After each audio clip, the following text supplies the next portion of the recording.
तो दोस्तों नमस्कार, एक बार फिर से स्वागत है आप सभी का मेरे इस यूट्यूब चैनल पे। आज हम फिर एक बेहतरीन टॉपिक के ऊपर चर्चा करेंगे और आज का जो टॉपिक रहेगा Sterling Wilson Renewable Energy Limited. तो दोस्तों ये एक बहुत ही शानदार कंपनी है और अभी मेरे ख्याल से इसमें काफ़ी शानदार मौका बन रहा है, इसीलिए मैं आपके समक्ष इसका वीडियो लाया हूँ।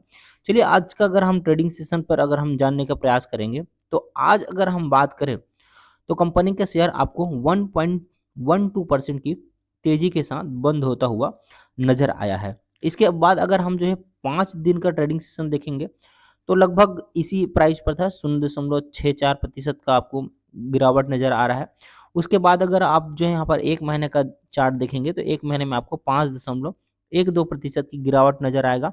उसके बाद अगर आप जो है 6 महीने की चार्ट देखेंगे, 6 महीने में यह शेयर आपको 36% की गिरावट में नजर आएगा। अगर हम थोड़ा सा और आगे चलते हैं, 1 साल में देखेंगे तो 1 साल में कंपनी अभी आपको 1 साल का ये कहने का मतलब है ईयर टू डेट यानी कि जनवरी से लेकर के अब तक 14.19% की तेजी आपको दिखा रहा है। उसके बाद अगर हम जो है इसमें 1 साल की अगर बात करें, मतलब पिछला साल का दिसंबर से लेकर के अभी का जो आज का डेट है उस पे बात करें तो 20% की तेजी आपको दिखा रहा है। और अगर हम 5 साल की बात करें तो 5 साल में कंपनी आपको 70% का रिटर्न यहाँ से दिखा रहा है। अगर आप लॉन्ग टर्म निवेशक हैं तो इस बात को भली बात समझ रहे होंगे, और अगर आप शुरू से निवेशित हैं तो अभी आप तक जब से यह 2019 में लिस्ट हुआ था, आपको बता दूं 2019 से अब तक का जो अगर हम लिस्टिंग प्राइस पर देखें तो शेयर अभी भी आपको 18% की गिरावट में नजर आ रहा है। कंपनी शानदार है। चलिए उसको थोड़ा समझने का प्रयास करते हैं कि अभी शेयर में क्या हो सकता है।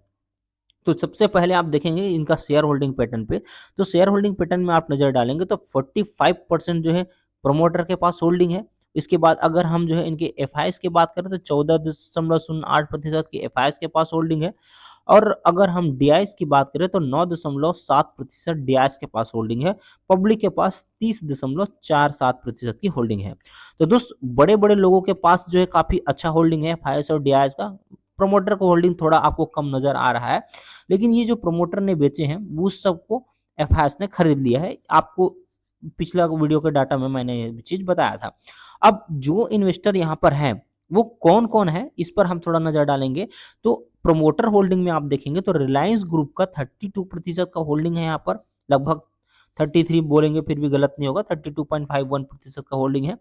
उसके बाद आप सापूरजी पलोंजी का अगर आप देखेंगे तो इसमें भी 7% का होल्डिंग है। तो दोस्त काफी बेहतरीन कंपनियों का यहाँ पर होल्डिंग आपको नजर आएगा। कैनाज के दारूवाला का आप देखेंगे तो भी आपको 6% के आसपास का होल्डिंग नजर यहाँ पर आता है। तो ये काफी अच्छा स्ट्रॉन्ग पॉइंट है कि हम जिस शेयर पर अगर निवेश करने जा रहे हैं उसमें ऑलरेडी जो है बड़े बड़े लोग और अच्छे अच्छे ग्रुप के लोग जो अगर यहाँ पर इन्वेस्टेड है और अच्छे अच्छे ग्रुप अगर नामी ग्रुप इन्वेस्टेड है तो ज्यादा डरने की बात जो यहाँ पर नहीं होता है।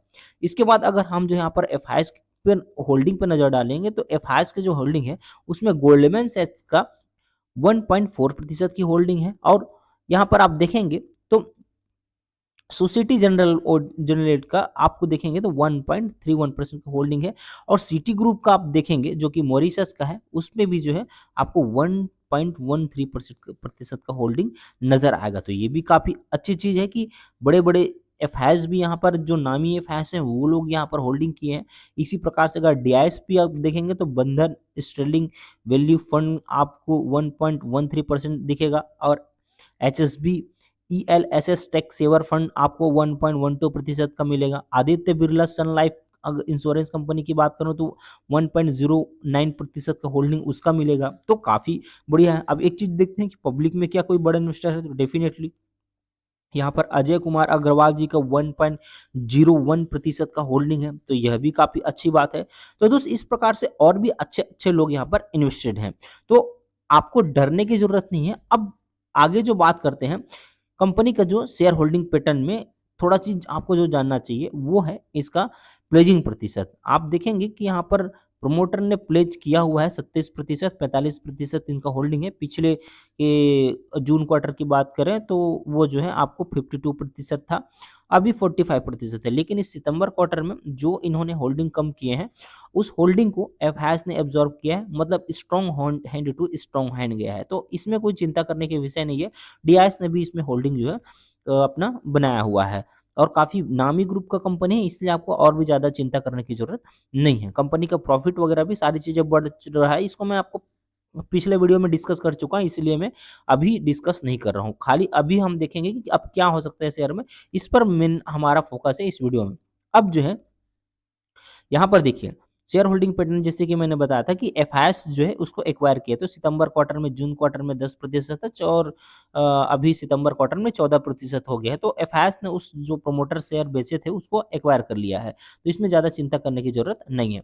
मनी कंट्रोल में जाकर के आप देखेंगे उसके फोरम में, तो आपको 100% यहाँ पर बाइंग का रेटिंग दिख रहा है। ये भी एक अच्छा पॉजिटिव चीज़ रहता है करंट प्राइस पर। ये बदलता रहता है, ये फ्लक्चुएट होता रहता है, इसमें ज़्यादा आपको ध्यान देने की ज़रूरत नहीं है। बस एक क्विक नॉलेज के पर्पज़ से मैंने दिखा दिया।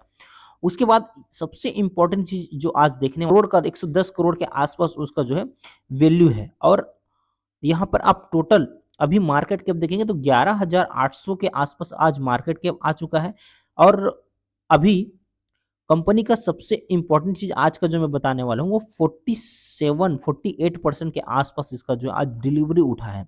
दोस्तों वॉल्यूम भी बढ़ा है और डिलीवरी भी जो है कम नहीं हुआ है। जनरली क्या होता है कि वॉल्यूम बढ़ता है तो डिलीवरी कम हो जाता है। तो ये आपको एनालिसिस के साइड से यहाँ पता चल रहा है और यहाँ पर एक चीज़ और आप जो है देखेंगे, जो आपको मैं दिखाने का प्रयास कर रहा हूँ, ये वॉल्यूम चार्ट यहाँ पर एनालिसिस देखिए। 1 महीने के एवरेज वॉल्यूम की अगर हम बात करेंगे यहाँ पर 15 लाख का जो है होता था पूरे 1 महीने में। और डिलीवरी कितना था 49-50% के आसपास पूरे 1 महीने में। यहाँ पर 1 दिन में देखेंगे 13 लाख का, 1 वीक में 13 लाख का जो है वॉल्यूम क्रिएट हुआ था। डिलीवरी कितना था? यहाँ पर आप देखेंगे 51% के आसपास डिलीवरी था। उसके बाद लास्ट ट्रेडिंग सेशन को इसमें आज का ही दिखाता है। तो यहाँ पर देखेंगे 23 लाख का जो है वॉल्यूम यहाँ पर जनरेट हुआ है और डिलीवरी कितना उठा है 47%। दोस्त ये बहुत अच्छी चीज़ है कि पिछले 1 महीने से 1 वीक से जो है 13 लाख से डबल के आसपास जो है यहाँ पर 21 23 लाख डबल मान के चलता हूँ। तो फिर जो है डबल होने पर भी जो है वॉल्यूम का जो डिलीवरी है वो कम नहीं हुआ है। तो ये एक पॉजिटिव साइन होता है और आज जैसे कि आपने चार्ट में भी देखे होंगे कि शेयर आज के दिन पर अपना लगभग ₹522 के प्राइस पर गया था। उसके बाद फिर थोड़ा-सा गिरावट हुआ और लगभग ₹508.70 के आसपास इन्होंने क्लोजिंग दिया है। उसके बाद अगर हम जो है इसके चार्ट को और थोड़ा-सा करीब से जानने का प्रयास करेंगे तो जहाँ पर अभी ट्रेड कर रहा है, जिस लेवल पर अभी है, तो ये दोस्त बहुत ही स्ट्रॉन्ग सपोर्ट ज़ोन है। यहाँ से शेयर बहुत मुश्किल है इसको नीचे जाना। कोई ट्रिगर यहाँ पे नज़र नहीं आता है, कोई चीज़ ऐसा नज़र नहीं आता है कि जी इस शेयर को यहाँ से नीचे ले जाए। यहाँ पर अभी सामने बजट आने वाला है, तो डेफ़िनेटली दोस्त जो रिन्यूएबल एनर्जी के क्षेत्र पर जो भी जो है पीएलआई स्कीम या फिर बजट अनाउंसमेंट होगा, वो इस शेयर को उसका प्रॉफ़िट मिलेगा और कंपनी अपना क्वार्टर बाय क्वार्टर जो है अपना डेब्ट को भी कम किया, अच्छा क्वार्टर रिज़ल्ट जो है पेश कर रहा है। तो यहाँ पर भी लोग यहाँ पर सोचेंगे कि अच्छा क्वार्टर का रिज़ल्ट भी अच्छा आएगा, आने वाला क्वार्टर का रिज़ल्ट और बजट में भी इनके लिए कुछ न कुछ अच्छा अनाउंसमेंट मिलेगा। इसके वजह से यहाँ कोई ट्रिगर यहाँ पर नहीं है कि इस शेयर के प्राइस को यहाँ से नीचे लाए। तो मेरे ख़्याल से ये काफ़ी बेहतरीन और स्ट्रॉन्ग सपोर्ट ज़ोन नज़र आता है। यहाँ से शेयर डेफ़िनिटली अभी रिवर्सल तो ले लिया है। देखते हैं ये कितना तक जाता है। अगर रिवर्सल लिया तो डेफ़िनिटली दोस्त आपको बता रहा हूँ ये अपना 52 वीक हाई जो 870 के समथिंग है, उसको तोड़ करके आपको ₹1000 के आस-पास अगर दिखा देता है इस 2 महीने के अंदर में तो कोई बड़ी बात नहीं है इस शेयर के लिए, क्योंकि काफ़ी शानदार शेयर है और काफ़ी फ्यूचरिस्टिक है और बड़े-बड़े ग्रुप इस पर जो है इन्वॉल्व हैं। तो फिर दोस्त आपको चिंता करने का विषय नहीं है। आपको क्या सोचना है? मैंने तो यहाँ पर अपना इन्वेस्टमेंट किया है ₹518 के आस-पास जो मेरा निवेश है। आप कहाँ पे निवेश किए हैं? आप कमेंट बॉक्स में ज़रूर कमेंट करके बताइएगा। और इस प्रकार के और भी किसी कंपनी के बारे में डिटेल वीडियो चाहते हैं या कोई फंडामेंटल एनालिसिस चाहते हैं, तो भी आप मुझे कमेंट बॉक्स में कमेंट कर सकते हैं। और दोस्त ये जितना भी मैं जानकारी बताया हूँ, वो किसी भी बाय या सेल का रिकमेंडेशन नहीं है। ये काफ़ी जो है, जो भी मैं बताया हूँ, वो मेरे लिए बताया हूँ। तो ये जो जानकारी मेरे हिसाब से वो मैंने आप तक शेयर किया है बस। अगर आप निवेश करना चाहते हो फाइनेंशियल एडवाइज़र से सलाह लीजिए और निवेश कीजिए। चलिए मिलते हैं ऐसे और भी बेहतरीन जानकारी के साथ अगले वीडियो पर। Wish you all the best. Thank